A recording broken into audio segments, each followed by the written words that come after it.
Ammonium குளோரைடை test பண்ணணும். First ammonium chloride பண்ணிக்கணும். அதில் எத்தனை பேப்பரில் ஊற்றி டெஸ்ட் எப்படி எடுத்துக்கணும்.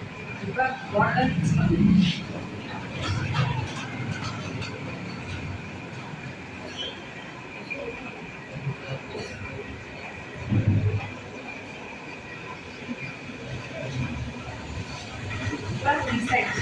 இதுதான் ஒரிஜினல் டெஸ்ட்.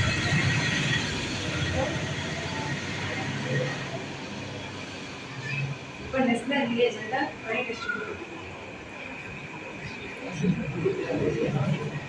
இப்போ வாட்டர் மிக்ஸ் பண்ணணும். இப்போ ரெண்டு மிக்ஸ் பண்ணணும்.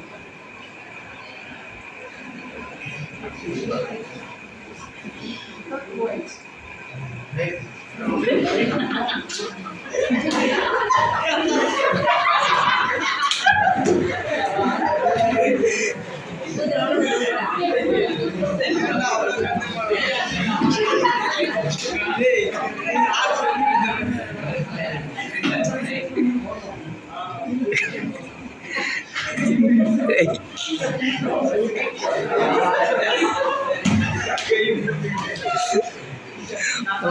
எல்லாரும் இப்போ அவங்க ஹேமச்சந்திரன் அனாலிசிஸ் பண்ணா அப்படின்னா அனாலிசிஸ் பண்ணா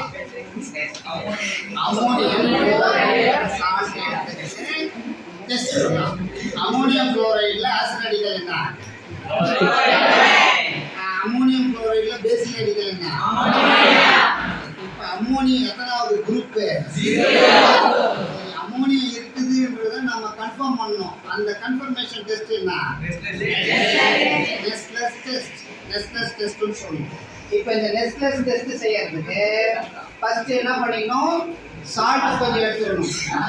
சால்ட் எடுத்து சால்ட் வந்து தண்ணியில கரையுதா? சால்ட் தண்ணியில கரையுதா? ஏன் எல்லா அமோனியம் சால்ட் தண்ணியில கரையும். அப்போ அதனால என்ன பண்றோம்? கொஞ்சம் சால்ட்டு அதுக்கு ஆக்சுவலாக ஸ்பேச்சுலா இருக்கு இல்லையா, அந்த ஸ்பேச்சுலா வச்சு கரண்டி எண்ணெய் போட்டு எடுத்தோமே அதுக்குள்ள கரண்டியில் போட்டு எடுத்துக்கணும். இந்த சால்ட் எடுத்துக்கிட்டோமா, அமோனியம் சால்ட் எல்லாமே தண்ணியில் கரையும். இதுக்கு பேர் என்னது? வாட்டர் பாட்டில் அல்லது வாஷ் பாட்டில். கொஞ்சம் தண்ணி ஊற்றினாவே கரைஞ்சிடும். அவன் என்ன பண்ணுறான்? மூடிக்கிட்டு இப்படி அப்படி செக் பண்ணிட்டு கத்தாவே இல்லை. இது நல்லா இப்போ டிரான்ஸ்பரண்ட் சொல்யூஷன் கிடைச்சிருக்கியா? இந்த சொல்யூஷனுக்கு பேர் என்ன? ஒரிஜினல் சொல்யூஷன் எடுத்து இங்கே வந்து நெஸ்லெஸ் ரியேஜென்ட். இது வந்து பாட்டிலே இருக்கு.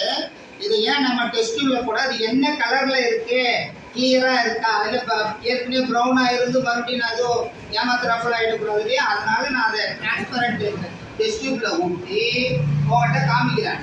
இப்போ என்ன பண்ணுறோம்? இந்த நெஸ்லெஸ் ரியேஜென்ட்டை இந்த டெஸ்ட் டியூப்ல கொஞ்சம் போட்டுக்கிறோம். டெஸ்ட் டியூப்ல போட்டுட்டு இப்போ இதை பார்க்கும்பொழுது உனக்கு கிளியர் சொல்யூஷன் கிடைக்குதா?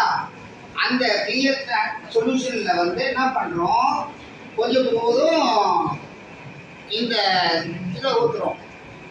சால்ட்டில் இதை நெஸ்லெஸ் ரியேஜென்ட் ஊற்றுறோம். ஊற்றும் பொழுது என்ன கலர் வந்துருக்கு? இப்போ brown precipitate obtained. Brown precipitate obtained. அதனால ப்ரௌன் பிரிசிபிடேட் வந்தால் என்ன அப்படின்னு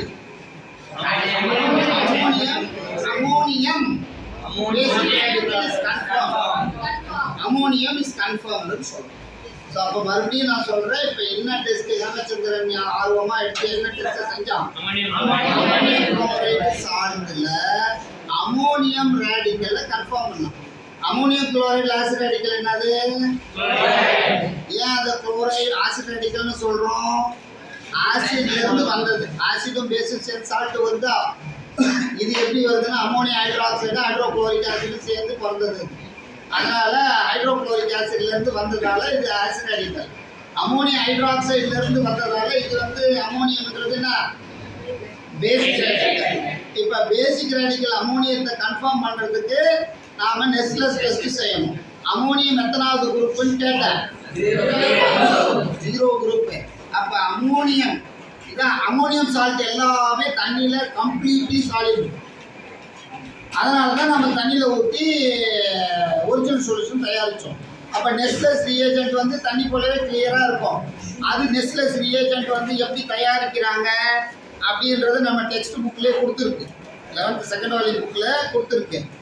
அடுத்த கிளாஸில் நீங்கள் வரும்பொழுது அந்த ரியாக்ஷனை எனக்கு சொல்லணும். அப்போ எடுத்து ஊற்றும் பொழுது திடீர்னு ஆல்டேசரன் அந்த மேஜிக் காமிக்கிறாப்புல ப்ரௌன் precipitate ஆஃப் டைம், அங்கே என்ன வருதோ அதுதான் சொல்லணும்.